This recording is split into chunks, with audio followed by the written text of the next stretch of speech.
Shri colonel ഡിനി, ഇതാണ് അതായത് അന്താരാഷ്ട്ര നോംസ് മറികടന്നുകൊണ്ടുള്ള ഒരു ആക്രമണത്തിലേക്ക് ഇസ്രായേൽ കടന്നിരിക്കുന്നു എന്നുള്ളൊരു വിലയിരുത്തലുകൾ. അതുകൊണ്ട് തന്നെ അതൊരു ഭാഗത്തുനിന്നുണ്ട്. വെയിറ്റ് ആൻഡ് വാച്ച് എന്ന നിലപാടെടുക്കുന്ന ഇന്ത്യ അടക്കമുള്ള രാജ്യങ്ങളുണ്ട്.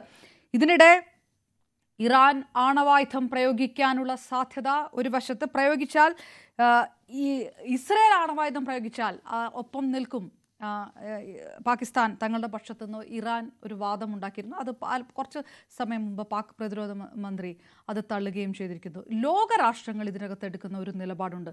അത് ഇറാനെതിരായിട്ടുണ്ടായ ആക്രമണം ഈ ചില ഗ്ലോബൽ നോംസ് മറികടന്നുകൊണ്ടാണോ, അത് ലംഘിച്ചുകൊണ്ടാണോ എന്നുള്ളൊരു ചോദ്യം. അതല്ലെങ്കിൽ ഇന്ത്യ പോലെ പ്രത്യേകിച്ച് ഇതിനകത്ത് ഒരു റോൾ പ്ലേയും വേണ്ട എന്ന് തീരുമാനിച്ചിരിക്കുന്ന രാജ്യങ്ങൾ, അല്ലെങ്കിൽ ഇസ്രായേലിനൊപ്പവും ഇറാനൊപ്പമോ നിൽക്കാൻ പറ്റുന്ന രാജ്യങ്ങൾ. അമേരിക്ക ഇതിനകത്ത് വ്യക്തമായ നിലപാടുണ്ട്. പക്ഷേ അമേരിക്ക ഇതുവരെ ഏതെങ്കിലും തരത്തിലുള്ള സ്റ്റാൻഡ് പ്രകടമാക്കിയിട്ടുമില്ല. അത് ഏത് തരത്തിലേക്ക് പോയിരുന്നു അന്താരാഷ്ട്ര തലത്തിൽ ഇക്കാര്യം?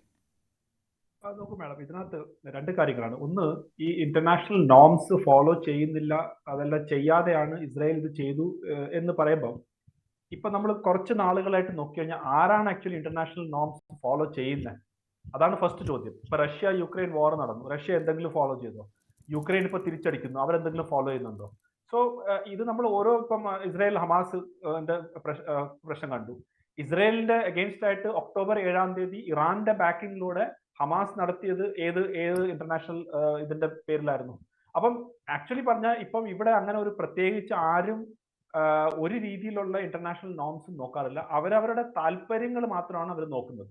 അവരുടെ ഇൻട്രസ്റ്റ് ചെയ്യാൻ വേണ്ടി അവർ ഏത് രീതിയിലുള്ള വ്യാഖ്യാനങ്ങളും കൊടുക്കും, ഏത് രീതിയിലുള്ള നരേറ്റീവ് സൃഷ്ടിക്കും, ഏത് രീതിയിലുള്ള സ്റ്റോറീസ് പ്ലാൻ ചെയ്യും, ഏത് രീതിയിലുള്ള ആക്ഷനും എടുക്കും. അതിനെ അൺഫോർച്ചുനേറ്റ്ലി ഇന്നത്തെ പുതിയ ഗ്ലോബൽ ഓർഡറിൽ അത് ചോദ്യം ചെയ്യാൻ അല്ലെങ്കിൽ അത് തടയാൻ ആരുമില്ല. പണ്ടൊക്കെ നമ്മളൊക്കെ എത്ര കളിയാക്കിയാലും ശരി, US എന്നുള്ള ഒരു സൂപ്പർ പോലീസ്മാൻ റോള് ചെയ്യുമായിരുന്നു. പക്ഷെ അത് ഇന്നില്ല. US partly because Donald Trump trade ചെയ്യാൻ വേണ്ടി നടക്കുകയാണ്. അദ്ദേഹം എല്ലായിടത്തും ട്രേഡുമായിട്ടാണ് നടക്കുന്നത്. അപ്പൊ അതുകൊണ്ട് ആ രീതിയിലുള്ള ഒരു പേഴ്സണാലിറ്റി വെച്ച് വരുമ്പോൾ തീർച്ചയായിട്ടും അങ്ങനെ ഒരു ഇൻട്രസ്റ്റ് ഇല്ല. ഇപ്പൊ നോക്കൂ, ഇതിന് തൊട്ട് മുൻപ് ബറാക് ഒബാമ ഒരു ഡീൽ സൈൻ ചെയ്ത് വെച്ചിട്ട് അത് കഴിഞ്ഞിട്ടാണ് ട്രംപ് അത് വേണ്ടാന്ന് വെച്ചിട്ടാണ് ഇങ്ങനത്തേക്കുള്ള ഇഷ്യൂസ് വരുന്നത്. അപ്പം അങ്ങനെയുള്ള ഒരു നിലപാട് ഉണ്ടായിരുന്ന US പോലും ഇന്ന് ഒരു രീതിയിലും അങ്ങനത്തെ ഒരു കാര്യമേ ഇല്ല. ഇപ്പം ഇന്ത്യ പാകിസ്ഥാൻ യുദ്ധത്തിൽ എന്തൊക്കെ ചെയ്തു, ട്രേഡ് അതൊക്കെ നമുക്കറിയാം, എത്രമാത്രം എഫക്റ്റീവ് ആയിരുന്നോ അല്ലെങ്കിൽ എന്തൊക്കെ കാര്യങ്ങളാണെന്നൊക്കെ. അതൊക്കെ ജസ്റ്റ് പറയാൻ വേണ്ടിയുള്ള കാര്യങ്ങൾ മാത്രമാണ്. ദ ഫാക്ട് ഈസ്, US വിചാരിച്ചു കഴിഞ്ഞാൽ, ഇന്ന് പ്രത്യേകിച്ച് ഡൊണാൾഡ് ട്രംപ് വിചാരിച്ചു കഴിഞ്ഞാൽ ഒരു യുദ്ധത്തിനെയും നിർത്താൻ സാധിക്കില്ല എന്നുള്ളതിന്റെ ക്ലാസിക്കൽ എക്സാമ്പിൾ ആണ് ഈ നടന്നുകൊണ്ടിരിക്കുന്നത്. അത് റഷ്യ യുക്രൈൻ വാർ നോക്ക്, രണ്ടുപേരും പറയുന്നത് കേൾക്കുന്നില്ല. ഡൊണാൾഡ് ട്രംപ് പറഞ്ഞുകൊണ്ടിരിക്കുന്നു പുടിന്റെ രീതിയിൽ ചെയ്യുന്നു, യുക്രൈന്റെ രീതിയിൽ ചെയ്യുന്നു. ഇസ്രായേൽ ഹമാസ് യുദ്ധം ഞാൻ വന്നു കഴിഞ്ഞാൽ അപ്പോഴാണ് നിൽക്കും എന്ന് പറഞ്ഞാൽ ഒന്നും നടന്നില്ല. അതിന്റെ കൂടാതെ ഇപ്പം ഇവിടെ ഇന്നലെ ബെഞ്ചമിൻ നെതന്യാഹു പറഞ്ഞു, ഞങ്ങൾ US ഇൻഫോം ചെയ്തിട്ടാണ് സ്ട്രൈക്ക് ചെയ്തതെന്ന്. സോ US ഓൾസോ ന്യൂ ഇവർ സ്ട്രൈക്ക് ചെയ്യുന്നു. പക്ഷെ അത് തടയാനോ, അങ്ങനെ എന്തെങ്കിലും പീസ് വേണമായിരുന്നെങ്കിൽ തടയാനുള്ള ഒരു രീതിയിലും US ഹെൽപ്പ് അങ്ങനത്തെ ഒരു കാര്യമേ ചെയ്തില്ല. സോ പുതിയ ഗ്ലോബൽ ഓർഡറിൽ ഞാൻ നേരത്തെ പറഞ്ഞ പോലെ ഒരു കൺട്രി, UN ഒക്കെ ടോട്ടലി ഡിഫങ്ക്ട് ആണ്. UN ഒന്നും ഒരു പ്രസക്തി ഇല്ലാത്ത രീതിയിലേക്ക് മാറിയിരിക്കുകയാണ്. അതാണ് ഫസ്റ്റ് തിങ്. രണ്ടാമത്തെ കാര്യം എന്ന് വെച്ചാൽ, അപ്പോൾ ഒരു യുദ്ധം നടക്കുകയാണെങ്കിൽ അതൊരു എൻലെസ് വാറിലേക്ക് പോയിക്കൊണ്ടിരിക്കുകയാണ്.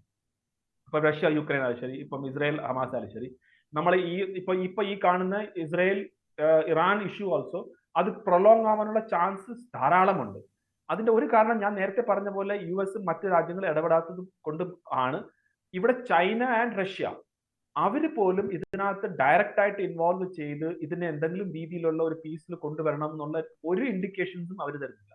അത് നമ്മളെ ഇപ്പം ഇന്ത്യ പാകിസ്ഥാൻ ഓപ്പറേഷൻ സിന്ധുവിലൂടെ നടന്നപ്പോഴും നോക്കൂ, എല്ലാ ഗവൺമെന്റ്സും അല്ലെങ്കിൽ എല്ലാ സ്റ്റേറ്റ് ലീഡർ നമ്മളെയൊക്കെ ഫ്രണ്ട്സ് ആയിട്ട് ഇരുന്ന് നമ്മൾ സോ കോൾ ഫ്രണ്ട്സ് പോലും ഇതിന്റെ ഇടയ്ക്ക് വന്ന് എന്തെങ്കിലും രീതിയിൽ സപ്പോർട്ടൊന്നും ചെയ്തില്ല. അവർ പറഞ്ഞു ഓക്കെ പീസ് വേണം എന്നൊക്കെ ഉള്ള സ്റ്റേറ്റ്മെന്റ്സ് അല്ലാതെ നോ ബഡി ഇന്റർഫിയർഡ്, നോ ബഡി അവർ വന്നിട്ട് എന്തെങ്കിലും ഒരു രീതിയിൽ കൺസ്ട്രക്റ്റീവ് ആയിട്ട് ഒരു പീസിലേക്കൊന്നും ആരും ശ്രമിക്കാറില്ല.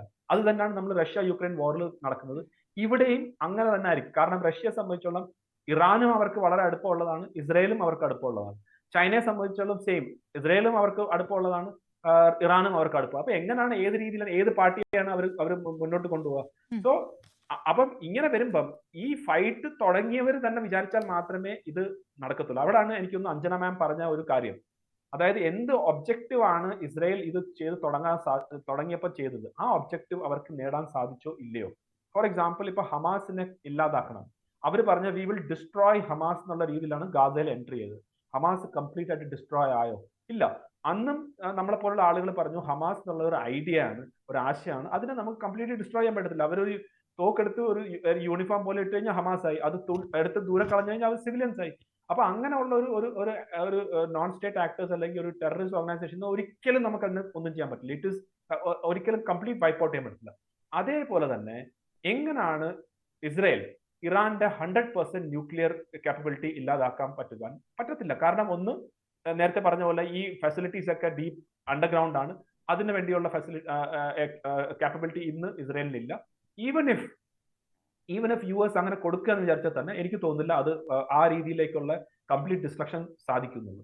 രണ്ടാമത്തെ മോസ്റ്റ് ഇമ്പോർട്ടൻറ്റ് തിങ്, ഓൾറെഡി ഇറാനെ സംബന്ധിച്ചോളം ഈ നോഹോ അല്ലെങ്കിൽ ടെക്നോളജിക്കൽ കാര്യം അവർക്കുണ്ട്. അവർക്ക് ഓൾറെഡി ഉണ്ട്. ഇത് എങ്ങനെയാണ് ഒരു ബോംബ് ഉണ്ടാക്കേണ്ടതെന്നുള്ള അതിന്റെ ആ ടെക്നോളജിക്കൽ നോഹോ അവരുടെ കയ്യിൽ ഇരിപ്പുണ്ട്. അതിനകത്ത് സയന്റിസ്റ്റുകളെ നിങ്ങൾ ന്യൂട്രലൈസ് ചെയ്താലും, നിങ്ങൾ ഈ ഫെസിലിറ്റീസിനെ ന്യൂട്രലൈസ് ചെയ്താലും, it's just A matter of time, വീണ്ടും അത് വരും. അപ്പൊ ആ നോഹൗ ആണ് മോസ്റ്റ് അല്ല ശ്രീ കേണൽ ഇമ്പോർട്ടൻറ്റ്. ആ പോയിന്റിലാണ് ഈ ഇറാന്റെ ഈ വലിയ ഹൈ കമാൻഡ് ആ ഒരു സ്ട്രക്ചറിൽ ഇത് സംഭവിച്ചിട്ടുണ്ട്. ഒരുപാട് ഡെത്ത് ടോൾ വന്നപ്പോൾ അങ്ങനെ സംഭവിച്ചിട്ടുണ്ട്. പിന്നെ ഒരുപാട് സയന്റിസ്റ്റുമാരുടെ മരണങ്ങൾ റിപ്പോർട്ട് ചെയ്തിട്ടുണ്ട്. ഇതൊക്കെ ഒരു ഭയങ്കര റിവെഞ്ച്ഫുൾ ഒരു അറ്റാക്കിലേക്ക് ഇറാൻ കടക്കാനുള്ള സാധ്യതയില്ല. ഒരു ന്യൂക്ലിയർ എനർജി സ്ട്രക്ചറിനെ തന്നെ പരിപൂർണമായിട്ട് നശിപ്പിക്കുന്ന തരത്തിലുള്ള അറ്റാക്കുകൾ ഉണ്ടായിട്ടുണ്ട് എന്നുള്ള റിപ്പോർട്ടുകൾ വരുമ്പോൾ തീർച്ചയായിട്ടും ഇസ്രായേലിനെ സംബന്ധിച്ചുള്ള അവർ വളരെ പ്ലാൻഡ് ആയിട്ടാണ് ഈ ഒരു ഓപ്പറേഷൻ റൈസിംഗ് ലൈൻ ചെയ്തത്. വളരെ നാളുകളായിട്ടിരുന്ന് പ്ലാൻ ചെയ്തിട്ട് എക്സിക്യൂട്ട് ചെയ്ത ഒരു കാര്യമാണ്. അതിനകത്ത് അവർ ഡയറക്റ്റ് ആയിട്ട് ഈ സൈറ്റ്സിനെ ടാർഗറ്റ് ചെയ്തു. അതുപോലെ തന്നെ അവർ ഈ ന്യൂക്ലിയർ സയന്റിസ്റ്റിനെ ടാർഗറ്റ് ചെയ്തു. ഏകദേശം 10-13 ന്യൂക്ലിയർ സയന്റിസ്റ്റിനെ അവർ ഇല്ലാതാക്കിയിട്ടുണ്ട്. ഓൾമോസ്റ്റ് 10 IRGC കമാൻഡേഴ്സിനെ ഇല്ലാതാക്കിയിട്ടുണ്ട്. അപ്പൊ ഈ സയന്റിസ്റ്റിനെ ഇല്ലാതാക്കുമ്പോൾ എക്സ്പീരിയൻസ് നിങ്ങൾക്ക് ശരിയാണ്, ഒരു എക്സ്പീരിയൻസ് ഉള്ള ഒരാളെ നിങ്ങൾ ഇല്ലാതാക്കി. പക്ഷെ എന്റെ ചോദ്യം എന്ന് വെച്ചാൽ ആ നോഹോ അവരുടെ കയ്യിലുണ്ട് ഓൾറെഡി. ആ നോഹോ അവർ പല രീതിയിൽ കാരണം ഇവർക്കും അറിയാമല്ലോ, ഇറാനും അറിയാമല്ലോ ഇസ്രായേൽ ഇങ്ങനെ ടാർഗറ്റ് ചെയ്യുന്നു. ഇപ്പൊ നമ്മുടെ ഇന്ത്യയിൽ തന്നെ നമ്മുടെ സയന്റിസ്റ്റ് ഒക്കെ വളരെ ഹൈ പ്രൊഫൈൽ ആയിട്ടുള്ള ആളുകളാണ്. അവർക്ക് പ്രൊട്ടക്ഷനും മറ്റു കാര്യങ്ങളൊക്കെ കൊടുക്കും. കാരണം നമുക്കറിയാം നമ്മളെ അഗെയിൻസ്റ്റ് ആയിട്ട് പ്രവർത്തിക്കുന്ന ആളുകൾ ഇങ്ങനത്തെയൊക്കെ കാര്യങ്ങൾ ചെയ്യാൻ മടിക്കാത്ത ആളുകളാണെന്നറിയാം. അപ്പൊ അതുകൊണ്ട് തന്നെ ഇറാനെ സംബന്ധിച്ചോളം അവർക്ക് നന്നായിട്ട് അറിയാം അവരുടെ സയന്റിസ്റ്റും അവരുടെ ഇങ്ങനത്തെയൊക്കെ ടാർഗറ്റ് ചെയ്യാനുള്ള സാധ്യതയുണ്ട്. അതുകൊണ്ട് തന്നെ അവരുടെ നോളജ്, ഈ നോ ഹൗ എന്ന് പറയുന്ന കാര്യം അവർ ഡെഫിനറ്റ് ആയിട്ട് അതിനെ പ്രിസർവ് ചെയ്ത് വെക്കുക. അതിനകത്ത് പ്രിസർവ് ചെയ്യാൻ അത്ര വലിയൊരു എന്താ പറയുക, അതിന് അത്ര വലിയ കാര്യമൊന്നുമല്ല. അപ്പം അത് പറ്റുന്നുണ്ടെന്ന് വെച്ച് കഴിഞ്ഞാൽ ഈ ഇൻഫ്രാസ്ട്രക്ചർ സയന്റിസ്റ്റിനെ എലിമിനേറ്റ് ചെയ്തപ്പം ഇവരുടെ ന്യൂക്ലിയർ പ്ലാൻ, ഒരു ബോംബ് ഉണ്ടാക്കുന്ന പ്ലാൻ മേ ബി ഒരു 5 years ഒരു 7 years ഡിപ്പെൻഡിങ് അപ്പോൾ എന്താണ് എക്സ്റ്റെന്റ് ഓഫ് ഡാമേജ് ബാക്കിലോട്ട് പോയിട്ടുണ്ട്. അത് ഇനിയിപ്പം വീണ്ടും അവർ സ്ട്രൈക്ക് ചെയ്ത് എത്രമാത്രം അതിനെ ബാക്കിലോട്ട് കൊണ്ടുപോകാൻ പറ്റും എന്നുള്ളതാണ്. ഫോർ എക്സാമ്പിൾ ഓർമ്മയുണ്ട്, നമ്മൾ നേരത്തെ അവരൊരു വൈറസിനെ, സ്റ്റക്സ്നെറ്റ് എന്ന് പറയുന്ന ഒരു വൈറസിനെ അവർ ഇൻസേർട്ട് ചെയ്തത് 2006-ലോ 2003-ലോ കണ്ടാണ്. അത് 2 വർഷം കഴിഞ്ഞിട്ടാണ് അവർക്ക് മനസ്സിലായത് പോലും. അപ്പൊ അതിലൂടെയും അവർക്ക് പിന്നെയും കുറച്ച് ബാക്കിലോട്ട് പോകേണ്ടി വന്നു. അപ്പം വാട്ട് ഇസ്രായേൽ ഇസ് ഡൂയിങ് അതിനെ ഡീഗ്രേഡ് ചെയ്യാൻ വേണ്ടിയുള്ള ഒരു ശ്രമമാണ്. അത് അവർ ഡിസ്ട്രോയ് ചെയ്യാനാണ് പറയുന്നെങ്കിലും നമ്മൾ മനസ്സിലാക്കുന്നത് അത് ഒരു ഡീഗ്രഡേഷൻ മാത്രമേ സാധിക്കുള്ളൂ. കംപ്ലീറ്റ് ആയിട്ട് ഡിസ്ട്രക്ഷൻ എന്റെ ഒരു അനാലിസിസിൽ വളരെ പാടാണ്. അത് നടക്കാൻ സാധ്യത തീരെ കുറവാണ് എന്ന് തന്നെ നമുക്ക് പറയേണ്ടി വരും.